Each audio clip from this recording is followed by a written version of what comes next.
کہو کہ اگر تم جانتے ہو تو بتاؤ کہ زمین اور جو کچھ زمین میں ہے سب کس کا مال ہے؟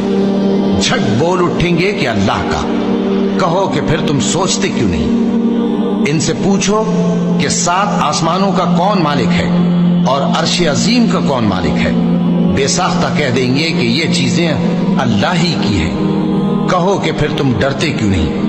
کہو کہ اگر تم جانتے ہو تو بتاؤ کہ وہ کون ہے جس کے ہاتھ میں ہر چیز کی بادشاہی ہے اور وہ پناہ دیتا ہے اور اس کے مقابل کوئی کسی کو پناہ نہیں دے سکتا۔ فوراً کہہ دیں گے کہ ایسی بادشاہی تو اللہ ہی کی ہے۔ کہو کہ پھر تم پر جادو کہاں سے پڑ جاتا ہے؟ بات یہ ہے کہ ہم نے ان کے پاس حق پہنچا دیا ہے اور یہ جو بت پرستی کیے جاتے ہیں بے شک جھوٹے ہیں۔ اللہ نے نہ تو کسی کو اپنا بیٹا بنایا ہے اور نہ اس کے ساتھ کوئی اور معبود ہے۔